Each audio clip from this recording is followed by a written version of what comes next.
please make sure that you stay tuned till the end of this video, where I do a complete breakdown on how I'm able to consistently and on demand land pretty much any plane and it look pretty good.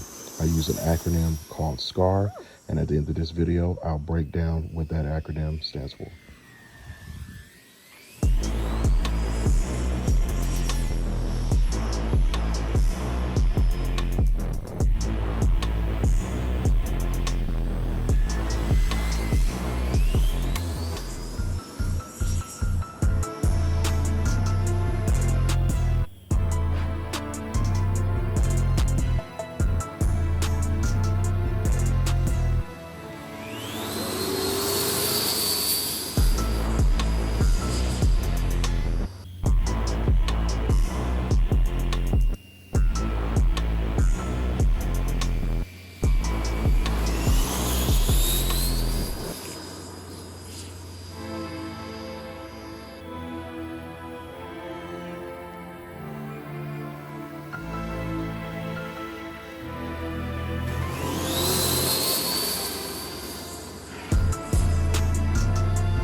Really like that one.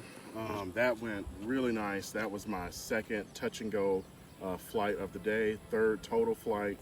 The plane is obviously running really well.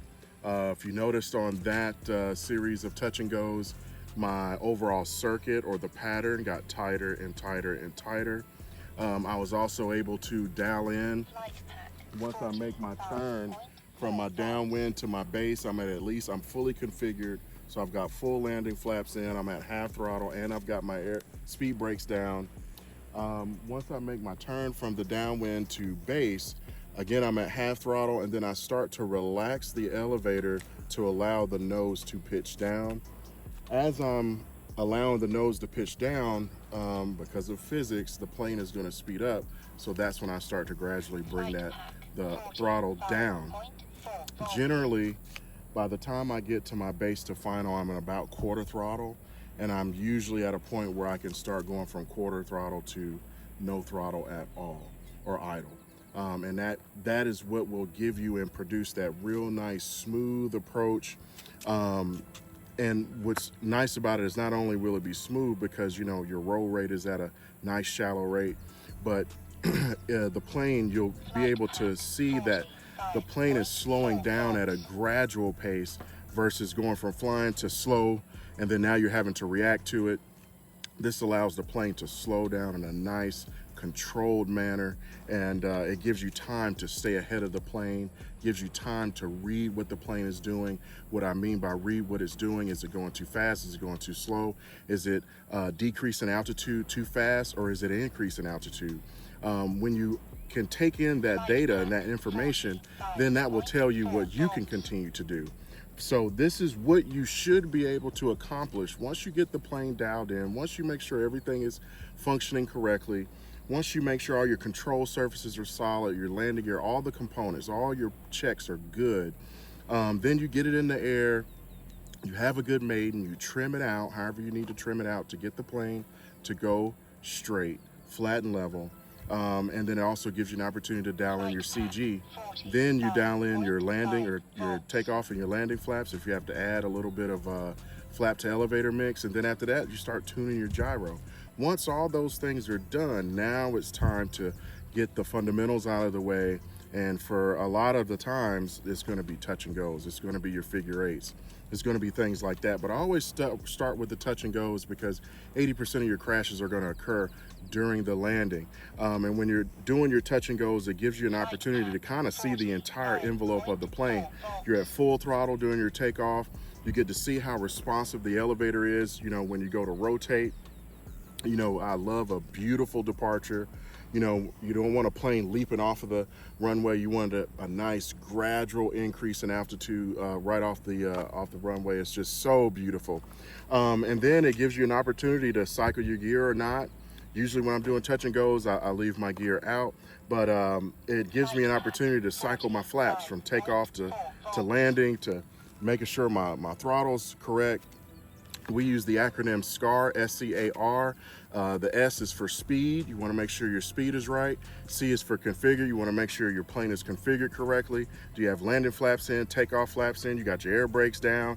Are your gear out? All that kind of stuff. Then your altitude. You don't want to be too high when you're coming in on your landing because the higher you are, the faster you're going to come in. And then your reference points. You want to make sure that you're turning and you're making your turns at the exact same spots every single time. That's what'll give you the opportunity to actually start to dial in your fundamentals and start being consistent. Consistency is the key. I turn at the exact same spots. I don't know if you can see way out there. There's one tree that's taller than all the other trees that's out there. That's where I make my turn from downwind to my base.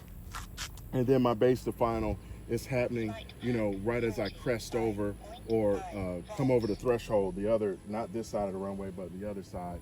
You know, I start making my turn there. So that's where my reference points are. And it's the same over here. I have reference points for over there. So SCAR is the acronym that we use. And by far, by implementing all the things that I just told you, including that acronym, making sure your speed's right, making sure the plane is configured, making sure you're not too high, to A for altitude, not too high so you don't come in with too much speed, and then hitting your reference points, it's huge.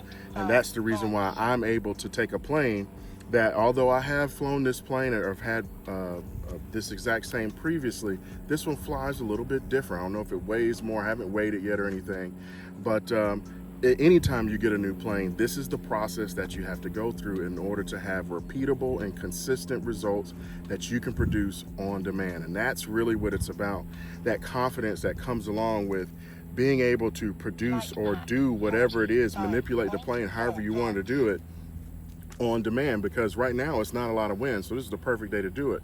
But what about when the winds are 5 to 10 miles an hour or 10 to 20 miles per hour?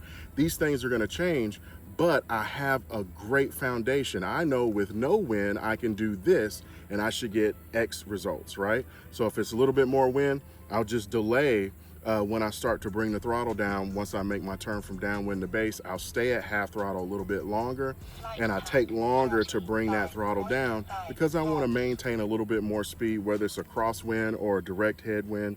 I want to just maintain a little bit more speed. So you can make that minor adjustment and still produce excellent results. Really hope that this helped you guys. Put your comments and everything below. Love you, peace.